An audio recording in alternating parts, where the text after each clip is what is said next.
welcome to Sci-Fi Secrets. So today's book is Wyrms by Orson Scott Card. And if you're worried about spoilers, then have no fear. I'll be telling you about the universe the book is set in and the characters that you'll meet in the book, and then I'll give some clear spoilers warnings before talking about the juicy parts. So let's get into it. Wyrms takes place on the planet Immaculata, in the kingdom of Corfu. Heptum, the capital of Corfu, is ruled by the Heptarch, the most powerful leader on Immaculata. He is an extremely paranoid and brutal ruler, but very intelligent and cautious. Immaculata is an extremely metal-poor planet, therefore there are no cars or even engines, no planes, no computers, no real manufacturing of the types we're used to. But it's not a Stone Age world at all. The life on Immaculata evolves far faster than the life on Earth. What would take thousands of generations on Earth only takes a few on Immaculata. Because of this, their tools and weapons are vastly different than what we are used to. The only real exception being bows and arrows. Examples of this would be the pinks, insects bred to nest in human eyes, blinding anyone that did not put drops in their eyes of a solution that would kill the pinks on contact. Cut yourself? Well, here are some special earwigs that will act as stitches, just clinging onto your skin. Want to talk to your dead relatives? Well, here are some worms that will keep their severed head alive in a jar, just like on Futurama. This was written before Futurama, by the way.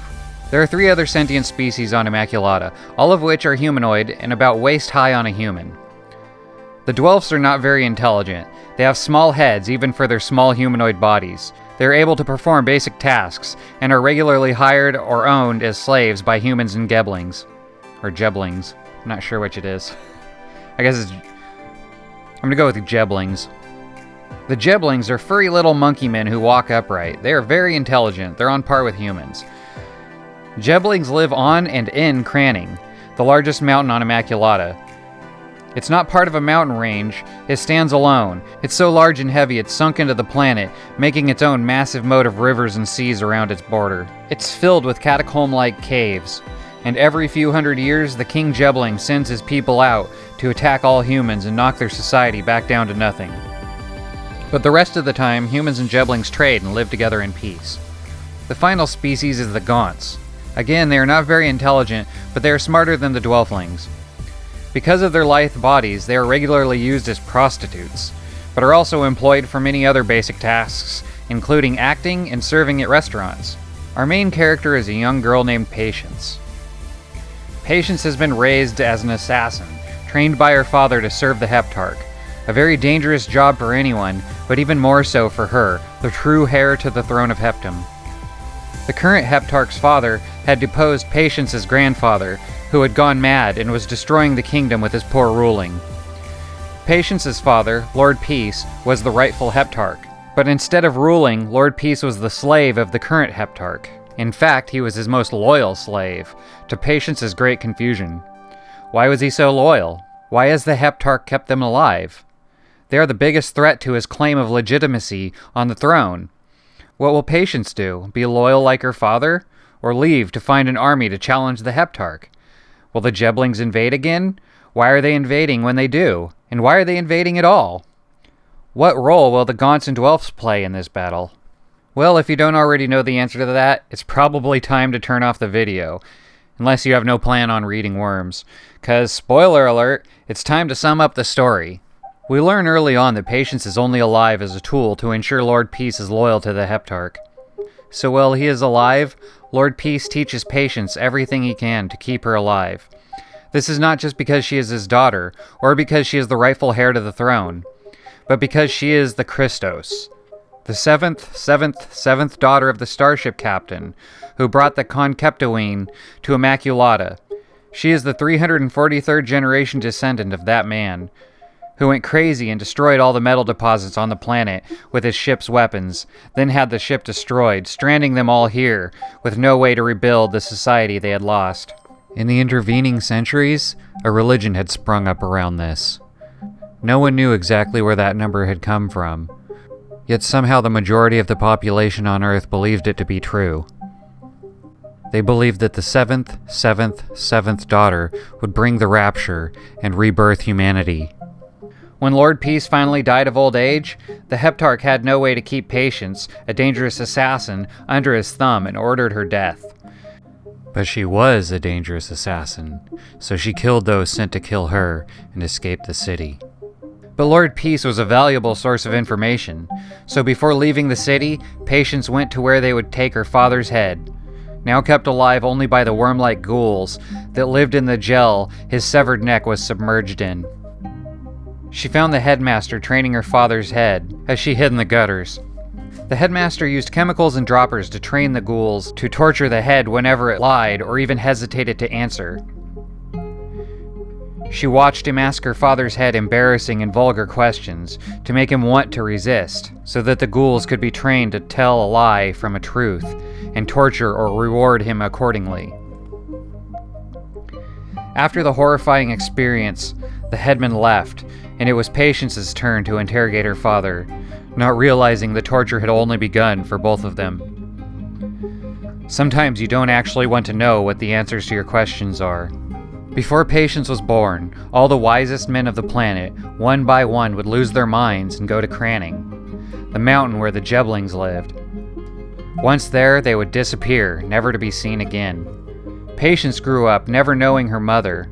She'd been told that thieves had killed her, but justice had been served. The men were all caught and executed. But as she spoke with her father's severed head, she could tell the ghouls were torturing him. He was withholding something. The headmaster had not broken his will after all. But Patience would. When she was still an infant, Lord Peace had felt the Cranning call, an urge to bring his baby to Cranning, the same call that all the wise had felt. But being of the line of the Heptarchs came with hidden information. Unlike most of the wise, he knew what called him and why. So he refused to go, regardless of how it tortured him. The further he stayed away from Patience, the less he felt the call. So he spent most of his time alone or away from the house. But as he returned home one night, he caught his wife leaving for Cranning with their baby.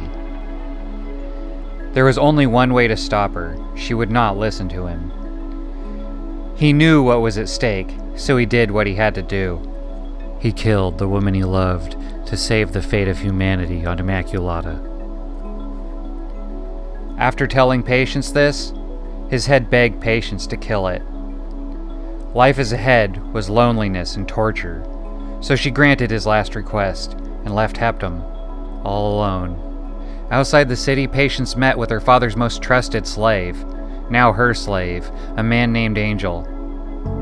Now that she was outside of the city, away from the Heptarch's gaze and his knives, suddenly she felt the Cranning call. And she knew where she must go, not to surrender as all the wise had done, but to face the enemy, the one who was trying to fulfill the legend of Christos, the seventh daughter. The woman who would lead the world to rapture and birth it anew. On the way to Cranning, they picked up Sken, a river woman, as captain for their ship, and River, a head in a jar, as pilot/lookout. As they headed towards Cranning, the Cranning call suddenly changed when Patience thought about taking a certain route. By following where the Cranning call did not want them to go, they came across the Jebling King, a brother and sister pair who were jointly king. The male, named Ruin, and the female, named Wreck. They also wanted to kill this enemy, who they call Unworm. But the Cranning call is reversed for them. Where it calls others, it repels them. They can never go to Cranning, just the thought tortures them. But they immediately realize upon meeting Patience that Unworm is much more interested in calling Patience than repelling them. And so they head to Cranning with Patience for the first time in their lives, not tortured with every step in its direction. As the group traveled up the river, they came across a buoy in the river offering only one word: answers. Intrigued, Patience has them stop, and they visit a house up the hill from the buoy, the only building within miles. Inside they meet a very odd dwarf, much smarter than any other dwarf any of them had ever met. Her name was Hafiji. Hafiji was obsessed with questions and answers. She would charge you a question, which she would write down the answer to and store it. In return, she would answer your questions by finding what another had answered to her. In this way, she became Google even before Yahoo was a thing. And yes, this novel was written before search engines also. Now, as we all know, this means the answers are only as good as the people who answered them. But Heptarch was lucky. She just happened to be the favorite waypoint for many of the wise as they traveled before hearing the Cranning call. So her library was full of answers from experts, the likes of which no longer existed on Immaculata. But Patience did not know this, and neither did the Jubbling Kings. So once again, questions were asked that nobody really wanted to know the answers to.